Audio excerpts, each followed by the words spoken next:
Hello and welcome back to VGC's Reviewers Roundtable. This time, for one of the most hotly anticipated games of the year, it's Elden Ring. I'm joined by GamingBible senior journalist Ewan. How are you doing? I'm good, mate. I'm very excited to see what everyone thought of Elden Ring. Um, it's clearly it's the big one. So Yeah, it feels like we've not had one of these for quite a while. There's a certain tier of game that comes along, and you're like, oh, I'm not sure about this one. Like, and on the anticipation, but just straight off the bat, your elevator kind of review. What do you think of Elden Ring? well, I think it's a 10 out of 10 game. It's the best game I've played this year. I think it's one of the best games of the last decade, and it's toppled Bloodborne for me as FromSoftware's best game. So I liked it. Just, I mean, there's I can't really think of anything you could say more positively than that. So I think from my perspective, I also love it. I think it's fantastic. I think in terms of what I was looking for a game that did to the genre what Demon Souls did like 12 years ago or whatever. And while I don't think it gets quite there because it would be almost impossible to reach that kind of mark of revolution again, it's the closest that From have got since then. And it also for me has a sense of exploration that Demon Souls had when I imported like an American copy Mm. on the PS3 and had no idea what anything was. Like there's a sense of that in Elden Ring while keeping kind of familiarity. There's a bit of From Software victory lap going on. There's plenty of bosses you come up against and go, oh, that's very obviously a reference to this. And there's kind of scenery and areas you go into. They're like, this could be Bloodborne, this could be Demon Souls, this could be Dark Souls, etc. So, on kind of from the top, what was the moment in Elden Ring that made you feel so positive about it? When did you come around to this like better than Bloodborne? That's kind of the standard that people are looking to meet. Sure. So I think one of my biggest concerns, given that Bloodborne was previously my favorite From Software game, is Bloodborne is so tightly designed. Its world is so linear and interconnected, and that's such a huge part of what makes that game so special. It's a huge part of what makes most From Software games so special. So I was always a little concerned about, if we're going to do Dark Souls but in an open world, is it going to lose so much of what makes these games special? But it just came to me a couple of hours into the game. I had been getting my ass handed to me by Margit the Fellowman, Mm, which is the first sort of main boss. And I realized I can just leave and go and do like anything else right now. yeah, I do not have to keep getting slapped down by this same boss until I progress. I can go away and get better elsewhere. And yeah. that is That a special that is thing. kind of it's kind of transformative to the entire experience, especially when, like as you say, if you go back through the history of these games, the levels themselves are fairly small if you just looked at them from like a map perspective. That's why you can sprint to the boss over and over again. Like it's part of the design that you can get places quickly. Whereas, as you say, it wasn't that boss specifically. It was a boss that we can't talk about slightly later, but I'll say the word moon if that tells you where we're at. Yeah. That was the one where I spent like half a day on it, and I was like, you know what, let me just pick a different direction and go. And I went down to the bottom right hand corner, the kind of red area that we also can't talk about, um, and did that basic entire area, and then came back and it was a breeze. Like I think that is a real strong point, and I think it's a way that people who aren't into these games or generally find them too hard might be able to work around that. What do you think about that kind of element of it? I completely agree. I certainly, you know, I hesitate to say accessible, but it certainly is the easiest to get into. Mm, I always had a certain thing of like I love playing Dark Souls, but the idea of sitting down to play Dark Souls of an evening, the idea of it puts me off yeah, because it's like, well, I know I could spend an hour of my evening, but it's going to be just doing this one thing yeah. and getting beaten by the same boss. But with Elden Ring, you can play for an hour and feel like you've progressed. You've found new areas. You're always sort of moving forward and discovering new things. And I think that's definitely going to appeal to not more casual players, but just people who aren't necessarily into From Software games. I think that's really going to work for them. Yeah, I definitely agree. It feels like the only kind of the flip side of that to me is occasionally I found that if I went to do side stuff for a long time, I would meet story critical moments and be way over leveled for them, or it would feel like the kind of crescendo didn't really work in the same way that it would previously. Whereas in old Souls games, the boss curve is generally it is a curve, like it's fairly natural. Each new boss is a bit of a challenge, a bit of a challenge, a bit of a challenge. Whereas I found myself in areas that I was way under leveled for, and I was worried, like, is this the next bit I have to do? Because like I'm trying to crack on here, like I'm trying to complete the game kind of thing. And then I would go away, do a lot of things, and come back, and it'd be an absolute breeze. So how do you think the game handles that kind of balancing an open world with the general progression of a Souls game? Well, I think that's a really interesting point, actually, because I did wander into the second sort of main boss, and I think the only reason I knew it was a big boss, a big story boss, was because of the cutscene that played before it. Yeah. Because I did just sort of take it down. I was like, oh, okay. But, so I suppose in terms of balance, that's not great. But I think, you can choose to make it as difficult or as easy for yourself as you need to. There's the guiding light between the sites of grace that tell you where you need to be going next. So if you want that challenge, you don't have to go and explore and level up. You can just plow straight through. Yeah, and I think so for those that aren't aware, essentially the story progression is gated by these like main story bosses, and you have to get items off of them to progress into the next area and so on.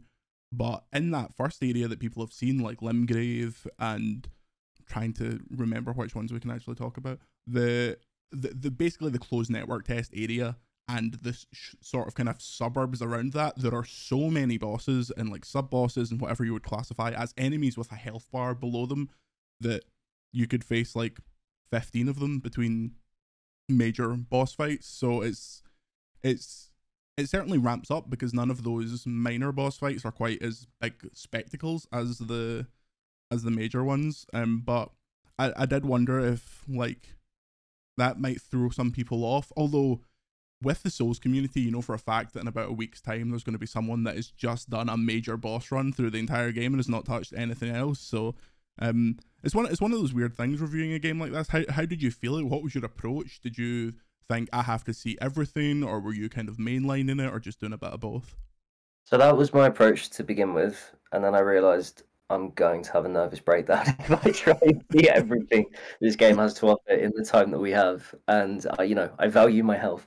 So what I decided to do was play it the way I would be playing it if I wasn't reviewing it, which is take my time, explore, just explore everywhere instead of forcing myself along the critical path. And that's when it really just sort of hit me as the perfect FromSoftware game, because it's just doing things I didn't even know that I wanted FromSoftware games to be doing, just giving me the freedom to make it easier for myself in an interesting way, making it easier through actually exploring and discovering things for yourself instead of just making it easier because it's easier. Yeah, it also seems to kind of fix the problem where in every Souls game there was like a Souls farming spot where you could just spawn somewhere, turn around, get like 2 kills, and then go back to the bonfire. They've kind of changed that into like actual content, whereas you could see these like side areas that don't really matter and the main crux of the story. You might only get a weapon, but they serve the same purpose and would probably take the same amount of time as Souls farming. So they've basically decentivized people that want to kind of break the game's curve, which I thought was a really interesting change. And I also found myself kind of having to remember that there was some sort of a deadline, because I decided to just go back into the first area and have a bit of a power trip once I was like super powerful and do basically all of there are small kind of dungeons littered across the map that have unique kind of sub boss fights. And I really think this is one of the few games I've ever reviewed where I think there was probably as much to see after what I've played than what I've actually played. Like, it feels absolutely massive as a game. How did you come across, like, what did you think of the size of the world, and did you find yourself thinking, okay, when I'm done here, I have another 60 hours to go back in and find everything that I missed the first time around? Yeah, I mean, good God, I was constantly overwhelmed, but in a good way. I think when I beat the Godric of Stormvale, Mm. is the bit gating the first area to the sort of second major open world area, and then you walk out, and there's almost this Breath of the Wild moment where you walk out and you just see all of this second area, and it's even bigger Yeah. than the first bit. And my first reaction was just, oh Jesus Christ, like this game is going to take forever to properly beat. But I think that's a wonderful thing, because there are people that aren't going to see it all and just go straight through. There are people that are going to methodically search out every secret and make their way through the game. And I mean, I can't wait to see how differently everyone approaches it. Yeah. I can't wait to see what I missed, like what obvious stuff I've missed. Like there's when I went back into Limgrave and just looked around, it's like, oh, you probably could encounter this the first time you're here. Like there's no reason why it wouldn't be here the first time you're here, but I just completely missed it. And it's this entire other area with a weapon that could have completely changed the way I played this game. Speaking of, how did you approach it? I ended up finding myself I got a +8 rapier from the Round Table Hold quite early into the game, so I also had a jellyfish shield which gave me rage when I used it, so it was stand behind the jellyfish and kind of just poke people as as I walked up to them. What about yourself? Well, I'm famously a coward, so I went for a sort of hybrid spell casting and a dagger for when things got a bit dicey. But I found quite early on an incredible dagger that kind of sprays blood and causes blood damage. Oh, really? And then Okay. you get enough hits on a boss, even if it's not doing much damage. Once the blood damage kicks in, you take off like a third of their health bar. Yeah. It definitely got me out of a few scrapes. So did you find that the compared to old Souls games, how did you find like the magic? Did you feel like the magic is still quite overpowered? Because that's always been kind of the meme in the community, that magic has been the thing that is like not a coward's way to do it, but like it's harder to do. It's harder to like just get a sword and a shield and riposte everyone all your way up the game. How was magic in I comparison? certainly find it to be the most forgiving route, and that's part of why I picked it, because in the back of my head I was like, well, I need to get through a reasonable amount of this game before I review it, and I know that spellcasting is traditionally the easier method, and it worked for me. You still got to pay attention to where everything is. You've got to make sure that you're not set upon by a giant monster because you've backed into a corner. There's still an element of challenge, but as I say, it's definitely more forgiving than taking a sword and shield and just getting stuck in. Yeah. What version of it did you play? I went for the astrologer, I think it was. Oh no, sorry. What platform rather? Oh, sorry. Yes, I was on PlayStation 5.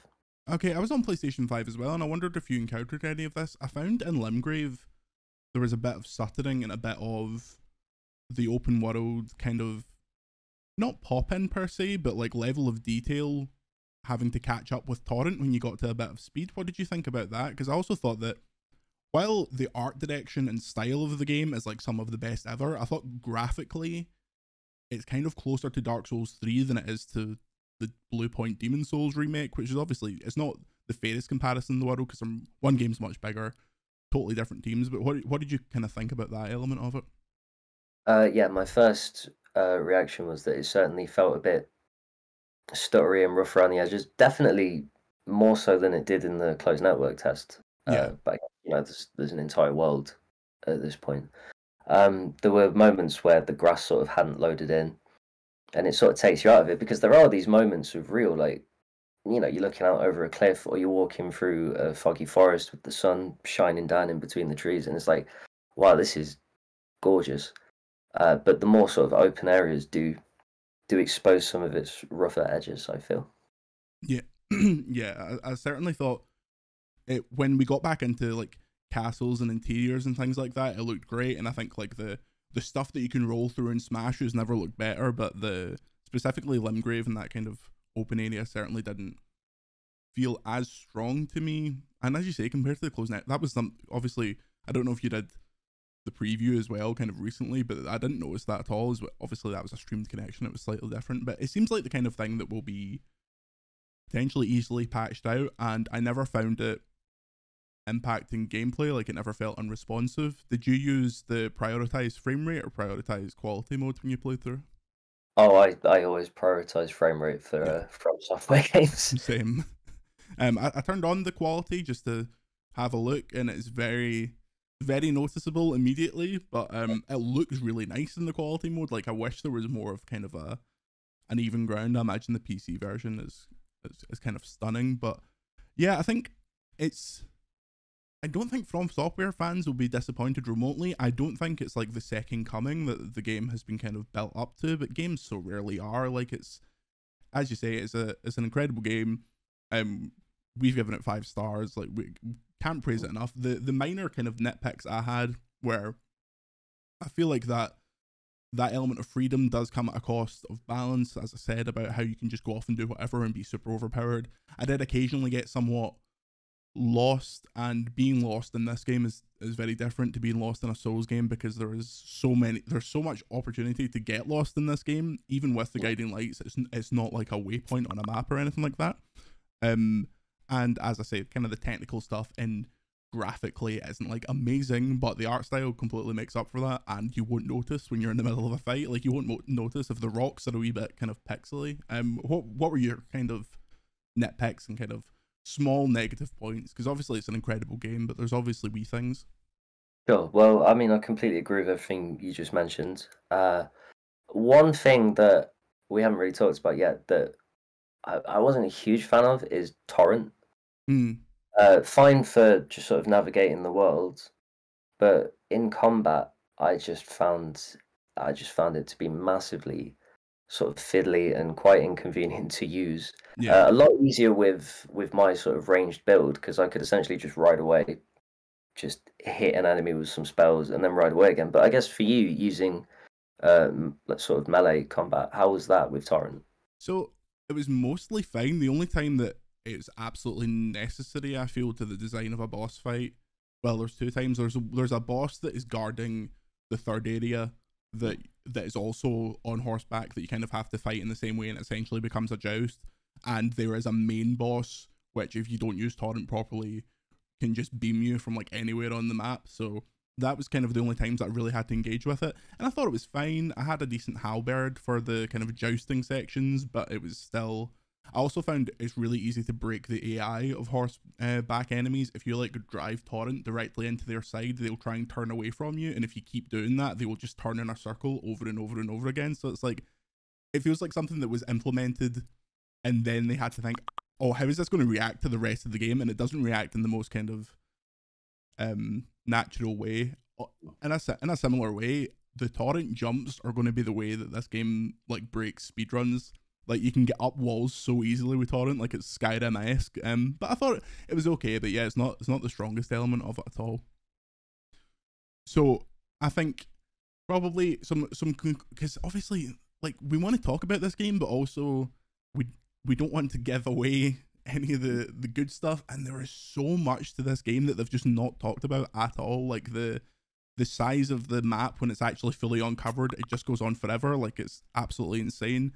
And footage that you'll see today and pre the release are just from like 2 of the first areas you can get to the game, you can get into within like 5 hours. There's so much after that. So yeah, closing thoughts from you, Ewan. You seem extremely positive on it.